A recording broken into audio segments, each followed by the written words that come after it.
From the 28-yard line of Auburn. Bama going left to right. Bryce gets the snap, knee high. Looks, throws the fade route, near side end zone. Got it! Caught! Touchdown, Alabama! Caught by Ja'Cory Brooks in the end zone. And Chris Davis takes it to the back of the end zone. He'll run it out to the 10, 15, 20, 25, 30, 35, 40, 45, 50, 45. There goes Davis! Oh my God! Davis is going to run it all the way back! Auburn's going to win the football game! Auburn's going to win the football game! And Alabama has come from nowhere to defeat the Auburn Tigers in multiple overtimes. Welcome here to Tide and Tigers. We are in the month of June. That's crazy. Summer is here. Summer sports are really starting to get down to the nitty-gritty. We have the NBA Finals set. Women's College World Series starts this week. My mom's birthday tomorrow. Mom's birthday tomorrow. Shout out Connie Guess, mother of Chance and Lee. We have the Men's College World Series will be determined this weekend with the Super Regionals. Hockey is in its Stanley Cup final. So, like I said, we are getting closer to college football, which we all care about the most. So, but a lot going to happen in June. A lot going to be decided in June, especially NBA Finals, which we'll get to first. Pacers versus Thunder. We predicted it last week. It was going to be that. The Knicks gave it a fight, but they ended up going and losing Game 6 in Indiana. Really, 125 to 108. Yeah, Pacers probably played one of their best games of the series. I don't know if you saw when they did the finals, conference finals, Larry Bird MVP, Siakam got it instead of Halliburton. Halliburton started walking towards like he thought he was going to get it. Handed to him. Yes, so I mean, that's always such a crazy thing. I remember a couple of years with Steph Curry not getting it. Iguodala got it one year. Like, I know everybody has to be somewhat selfish at some point. Like, they want to win the MVP award, but he lost by one vote. And Halliburton had such an incredible series. But that just tells you this Pacers team is very versatile. They got multiple good players. So look at this right here. If you win every period just by 1 point or more, you're definitely going to win the game. And look, that's what the Pacers made sure they did. Even though it was by 1 point in the first period, 3 in the second, 11 in the third, and then just 2 in the fourth. Indiana is a tough place to play. I remember watching those Bulls games about how, they were talking about how loud it would get in there. It's amazing. These teams were losing teams 3 or 4 years ago, and now they're both playing the finals. The Thunder are sitting there waiting for Indiana. I think it's going to be a great series. I think these are two of the highest scoring teams in NBA history the last certain 25, 40 years. Really? Two of the Warriors teams and these two teams. So I expect a lot of up and down. So we're betting the over. Over, exactly, yes. But what came from that was the Knicks fired their head coach after 5 years. I saw that he was out real quick. Very strange to me. They make their first conference final in a very long time, and you fire your coach. I didn't think it really had anything to do with Thibodeau of why they lost. I think that the collapse in Game 1 was really on the players. I know coaching has a lot to do with that, when they're up 20 or up 12 with 2 minutes left. Is that coaching? Should he have been fired? So the thing we always have to put into question is this is also a business. And maybe with the Knicks seeing, hey, we just got a whole bunch of new fan what's the word? Celebrity fan. Well, just fan getting back in together with the team and encompassing and everything.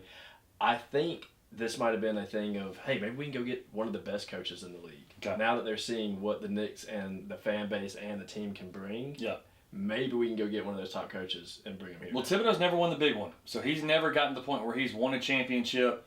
We had talked about with you that you said that their players play so many minutes, and it looked like at the end of the games they were tired because other teams were rotating more guys. That to me, he is a big person on playing guys a lot of minutes, and that to me was very telling towards the end of the Pacers series where they did look tired. They did look like they were being outplayed. So, I thought it was very interesting. The NBA is one of the weirdest sports when it comes to coaching. There's not many players. And I feel like that a locker room can turn so quick. Oh, for sure.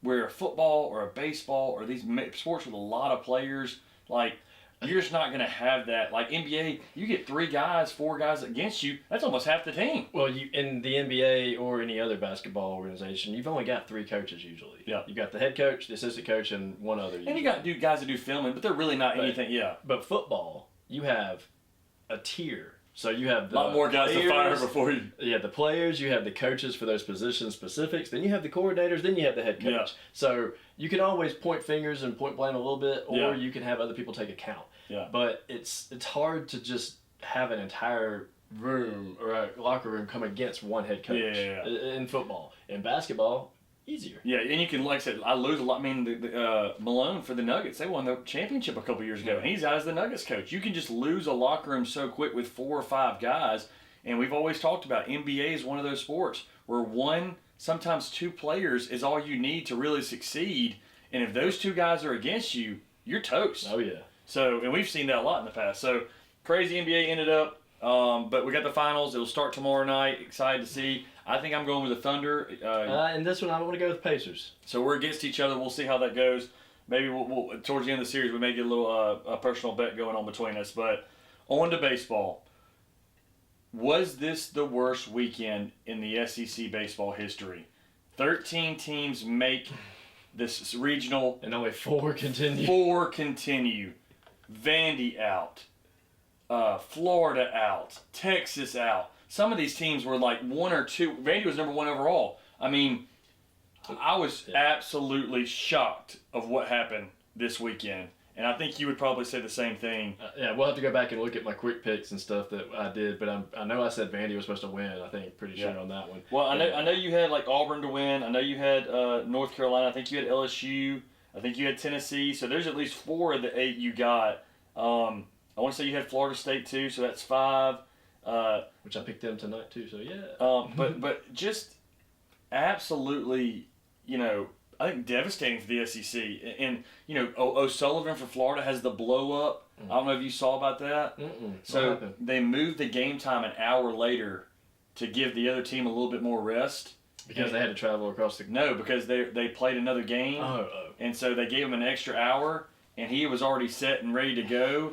He blew up on everybody. Like, Florida ended up having to set, like, a huge apology out, but he's cussing out the field guys, the associate AD, and they're like, it was all just uncalled for. But, yes, I see on the timing of things, like, how that could be upsetting, but you just can't go ballistic on everybody that you see. Like, he's also the coach in an organization like the NCAA that understands, hey, we're also dealing with a timetable for the program to be aired on TV, stuff like that. So you are never going to be the one making the rules as the coach. No. You have to just go along with it and accept things. Yes. So if you're going to show that you don't have just any good character when it comes to things changing on the fly, that's not going to be good. But I think the one thing, O'Sullivan is a pitcher's coach. He's always been the guy, like he's the one of the best pitching coaches out there. That's what he did before he went to Florida. He was a Clemson's pitching coach. Pitching is one of those weird things. Your warm-up, like soccer, you can always get back out there. Football, you can always get back out there. Pitchers kind of go through a certain warm-up. You see it with Skeens and these guys. They're very methodical about the timing and all that. What's that word? Superstitious. Not just that, but if you get a rain delay, most likely the pitcher doesn't come back out and pitch again. Like, it's just one of those things where, like, it's all about timing and certain way of, like, you do, if that guy did 60 warm-up pitches, he can't go back and do 60 warm-up pitches again. It just...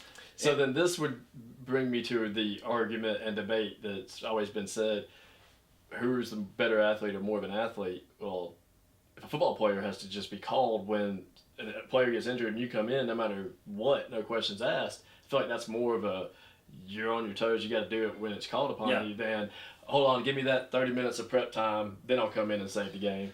But pitching is the one thing that I think we've seen that over time you're gonna hurt your arm. It's only a matter of time. Yeah. And so there's not many sports out there that's like, hey, if you continue to do this, you're going to get hurt. Like the risk is higher for that one injury, yes, for sure. So it is the one thing that I think in sports, you see football, when the lightning delay, the lights go out, they warm up on the sideline, they pass, they get, but pitching's the one thing where it's like, you need a proper warm-up. It's not girls who can throw 1,000 pitches a weekend because that's the proper motion. This is not the proper motion. Yeah. So I can understand his frustration. He's a pitching guy, so it was even more frustrating, but you can't act like a lunatic, and he did. And so it was pretty bad scene. So Coastal Carolina's coach called him out. But going over the scores, Carolina beats Oklahoma. We thought that. Little Rock had LSU, Chance. Little Rock had LSU, and they couldn't finish it off. LSU advances. Murray State beat Ole Miss. That was crazy. Oregon State, I told you they were going to win. If you'll scroll down. Miami upset Southern Miss. That was probably the best series. And then Tennessee beats Wake Forest. On Sunday, you saw Texas win easily. Arkansas win easily. Wright State beating Vanderbilt. And that's coming off the opening night they played him. The guy had a no-hitter, and they took him out of the game. Look at that UTSA one. UTSA beating Texas. That was a huge thing. Yeah. Auburn pretty much handled their regional. And then Oklahoma State beating Georgia. Georgia, I mean... Did I pick that one? I think you may have, Chance. Or did I might have picked Georgia and you told me Oklahoma State was good. But Florida State was handled their region. So most of the good teams outside the SEC took care of business. But Texas, Georgia, Okay, Ole Miss. yeah, Texas, Georgia, and Vanderbilt and Ole Miss losing was a complete shock to me. And LSU pretty much barely skating by, in a regional they shouldn't have did. So we got 4 SEC teams in the final. We'll do our head-to-head later and pick those super regionals. I know you're excited about Auburn. Hey, Auburn was popping down there. I mean, it's going to be an electric crowd for them in Coastal Carolina. Yeah. I can't wait to watch that tournament this weekend. So, but yeah, we got the baseball set. The women's national championship is set. For the first time in a long time, the 4-peat or the 5-peat will not happen. Oklahoma does not play for the national I saw championship. something about that, yeah. So they will not go. The quest for 5 in a row will not happen. The greatest dynasty in softball history is done. I mean, it's hard to do that. I mean, considering college is only supposed to last 4 years for most kids, not 6. It's hard to go 5 in a row. So they don't do it. And then you have Texas versus Texas Tech in the national championship. The first time in 21 years a team from the same state's playing the national championship. Had me thinking, props on Oklahoma's run. Awesome to Texas Tech and Texas to play. Auburn and Alabama could play for a in the national future. championship. So, yes. What would that be like if they got on opposite sides of the bracket in football and played? How nuts would that be? Well, you've seen that they've talked about also having to remove the Iron Bowl out of a season. Oh, I saw that. Yeah. That was another news. I saw that. Yeah. The weirdest thing because of this, been playing in a bunch of the dynasties on NCAA with a few people, and Nate and me are on it, and one of them, I'm Auburn, he's Alabama. Yeah. So we always have the Iron Bowl at the end. Well, I think it's like year 5 in this dynasty. It took away our Iron Bowl because it makes the schedules and you can't change conference games. It took away the Iron Bowl. We meet in the SEC championship. He wins. I was ranked higher though. Okay. He gets the freebie into the playoffs. We meet again in the Final Four. Wow. He beats me again though by 6. Okay. But it was a double Iron Bowl because we missed the original one. There wouldn't be the SEC championship if that was the case. And we talked about that, remember, them possibly playing the SEC championship because it's the top 2 teams now. Mm-hmm. But just furthermore, this could happen in the national championship. Like, that would be nuts. It would be probably one of the most highest selling games they'd ever have. Yeah.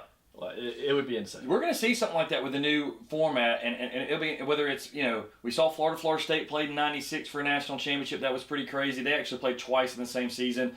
It just rarely happens where you get to, Ohio State and Michigan almost played. I think Florida snuck in that You forget year. certain schools are in the same state when you... Yeah, exactly. So, that's awesome when you can play an in-state. UCLA and Cal was actually the last 2 that played in softball. Okay. It's the same state. You could have it, I guess, a couple times. It could be like a Duke and Kentucky. Yeah. Might be able to at one point because of being different conferences, stuff like that. So Wait. Duke is in... ACC, yeah. No, I'm saying Duke is in the same state, right? As what? That's Kentucky? No, it's North Carolina. No, it's in North Carolina. Dang. Yeah, Okay, never mind. Now, I'll get to the Kentucky issue, too, later. I want to talk to you about that. That's one of my Okay. Burgin's 5 stars. Last thing, Stanley Cup final. I know you're not a big hockey guy. I'm not a big hockey guy. Oilers and Panthers, rematch from last year. They start tonight. The Oilers were one of the biggest dynasties when we were kids. Hold on. The Panthers, where are they out of? That's what I'm going to tell you. That's what I'm going to say. Is that not where Leggett... Is that where Xavier Leggett went to the game and he was on the side? No. That was Carolina. Okay. That was they were playing, I think, but the Edmonton Oilers were a huge dynasty in the 80s, and I think 1990 was their last championship. So right kind of when we were born. Yeah. They have not won since 1990. No, like if you ever played Wayne Gretzky 98 back in the thing, you never picked the Oilers. They weren't a team you picked. But to me, the Panthers are going for back-to-back. I don't know if you remember Tampa Bay won it a couple years. I think 2. why are Florida teams the best hockey teams? Like that just Right, it doesn't that make is so sense. weird to me. Granted, we grew up in a city that we only had like one rink that had hockey. Yeah. None of us ever went to it because I was out in Roebuck or whatever. So we never knew about hockey really as kids growing up. We just played street hockey on rollerblades. But when I moved out to California, I met so many friends of mine that were from like Florida that grew up playing hockey. And it was so weird. They still kept up with it out there. Yeah. Like there was leagues in California. The West Coast and Florida both have nonstop hockey going on. It's something I never knew. Well, and like I said, Canada, it's obviously that's the most popular sport up there. Yeah. But you look at the past champions. You have Tampa Bay, Colorado, which they finally got a championship. Yep. Avalanche. Las Vegas, Florida, and could be Florida again. Literally, possibly four of the last 6 championships have been in Florida and one in Las Vegas. Like, that's so crazy to me with how You kind of knew Las Vegas was going to happen, I think. But with Pittsburgh and Chicago and all these Canadian hockey teams, the fact that it's like been so. The Nashville team was really good for a Yes, while, too. and Nashville was good too, but like it being hockey central everywhere up north, and yet teams in Florida are winning, that's got to piss the people off. Like, you know. I don't know the details for NHL teams and management and paying players and stuff and endorsements, but maybe it's because they're able to offer more lucrative deals to these players than Canadian teams are. I don't know. You would think like Montreal and them would have the best teams. But. Well, what's crazy to me is they actually, they support that Panthers team down there. It's a really popular thing to do, and I think they're based out of. Where are the Panthers based out of? Do you know? No, that's why I thought that was the Carolina. Hold on. Sunrise, Florida. So that is more Florida? almost close to Miami. So that's pretty much Miami's hockey team. Yeah, it's in location. Broward County, Metropolitan Miami, Florida. Yeah. Right here. So yeah, I mean, so again, here we go. Super Bowl. Who else won Super Bowl? Tampa Bay. You know what I'm saying? Like that lower area in Miami and Tampa has seen some champions with the Lightning, the Bucks, the Panthers, and again, a winter sport in Florida is where they're going to play. It's like everything's hot as can be, and then you're going in to play. So yeah, shout out to the 2 teams into the Stanley Cup. We'll see who wins. Also, bring up F1 this weekend. McLaren is at the top of the ratings now. Verstappen is no longer just dominating every race. So yeah, it's a good season for F1 fans if they're keeping up with that. All right, we'll be back with our picks, our top 10 for coaches this week. We're doing coaches, not players. Switching over to coaches. We'll see what Chance's top 10 is. We'll go head-to-head on the Super Regionals, and then we'll go head-to-head on the game Thursday night for the NBA Finals. Tide and Tigers.